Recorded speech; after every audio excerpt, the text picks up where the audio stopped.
Buongiorno a tutti e bentornati a Liberamente, variazioni e scorribande qui su Radio Libertà. Allora il grande manager o ex tale o presunto tale Beppe Sala, evidentemente invece sempre più a suo agio con i tatticismi e bizantinismi della politica, l'ex decisionista che non decide, insomma appunto il sindaco di Milano Beppe Sala, ha deciso in queste ore di riadattare al suo percorso politico che speriamo e crediamo sia agli ultimi tornanti, quello politico, su quello giudiziario come stranoto siamo stragarantisti, ma ha deciso di applicare al suo percorso politico un vecchio teorema scolpito nella pietra da Giulio Andreotti, secondo cui tirare a campare è sempre meglio che tirare le cuoia. Questa è un po' la morale al netto degli entusiasmi con cui i giornaloni raccontano l'incontro, il summit con i vertici milanesi e lombardi del PD. Questa è la morale dell'incontro medesimo, che è stato una sorta, come giustamente titola oggi Libero, di processino a Sala, no? Hanno improvvisato, come dire, un piccolo soviet della ZTL, dialogante, raffinato, ovviamente non come dire old style, ma la procedura invece era abbastanza old style, cioè ora il partito ti commissaria, il partito ti dà la linea e tu ti cospargi anche il capo di cenere se vuoi andare avanti. L'incontro è stato tra il sindaco, la segretaria regionale Silvia Roggiani, il segretario metropolitano Alessandro Capelli, la capogruppo a Palazzo Marino Beatrice Uguccioni.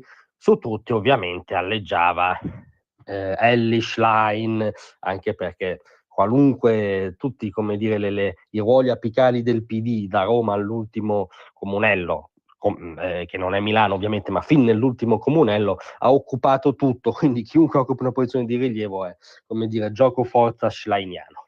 La morale quindi è che si va avanti con le straprevedibili dimissioni che dovrebbero arrivare oggi stesso dell'assessore Tancredi, il più coinvolto dalla inchiesta sull'urbanistica, avendo anche la delega in questione.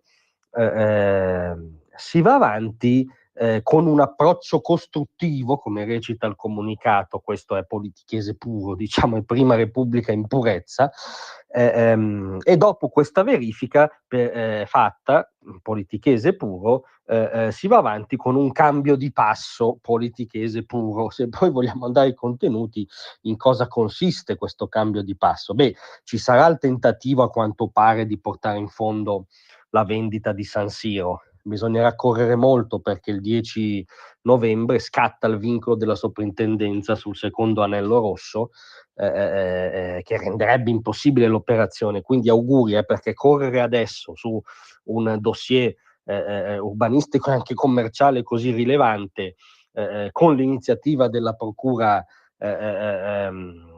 in corso, tanti auguri. Ma al di là di questo, sono gli altri punti e poi il mood dell'accordo tra Sala e i maggiorenti del PD che non può che farlo definire un compromesso al ribasso dal punto di vista dei milanesi già provati da un doppio mandato Sala.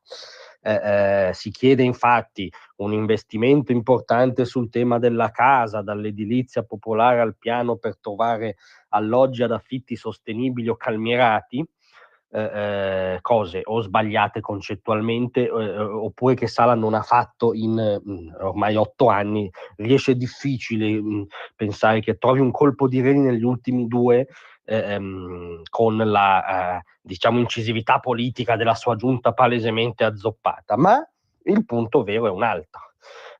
Sindaco e maggiorenti del PD hanno convenuto infatti una maggiore determinazione sulle politiche green e sulla mobilità sostenibile, cioè sostanzialmente il patto per cui il PD accetta di tenere ancora Sala lì dov'è fino a fine mandato, per la gioia dei milanesi, tra molte virgolette, è il seguente: non si costruisce più sostanzialmente, cioè stoppa lo sviluppo urbanistico edilizio, che ci saranno state lacune, ci sarà stato un giro, diciamo, di amicizia attorno allo sviluppo urbanistico, ci sarà l'inchiesta che avanzerà, ma di per sé non è sbagliata l'idea che la capitale economica d'Italia, quella che traina l'intero paese, debba guardare allo sviluppo urbanistico. Peccato che mentre Sala provava a fare questo, in parallelo sequestrava la città attorno ai dogmi, alle follie green. Ricordo solo che a Milano seriamente c'è stato il divieto di tagliare l'erba per preservare la biodiversità a Milano. Più in generale, il milanese, l'automobilista milanese, il lavoratore milanese, soprattutto l'appartenente ai ceti medio-bassi milanese, il milanese che vive fuori dalla cerchia dei bastioni, fuori dalla ZTL in cui vanno in scena i riti e i vertici di questa maggioranza ultra radical chic, è già oggi soggetta a una serie di divieti, balzelle, imposizioni, vessazioni ispirate al gretinismo nella sua versione più dogmatica. Ricordiamo la Rabela, Riacela, tutti i divieti alle auto, diciamo di vecchia generazione di entrare in centro a Milano. Sala è colui che ha avuto la brillante idea di fare una pista ciclabile dimezzando la portata viabilistica di Corso Buenos Aires, un'arteria fondamentale. Quindi questa è la situazione oggi. Da questa situazione i prossimi 2 anni saranno con meno sviluppo e ancora più follie green, ancora più fobie green, ancora più ipoteca ideologica e gretina sull'operato della giunta Sala. Questo è il patto per rimanere a galla. Allora capite che così può forse tirare a campare Beppe Sala. Non vorremmo che 2 anni sotto questa ipoteca e questo immobilismo ideologici finissero per far tirare le cuoia a Milano, e sarebbe un problema drammatico per i milanesi e non solo. Grazie a tutti, vi aspetto stasera.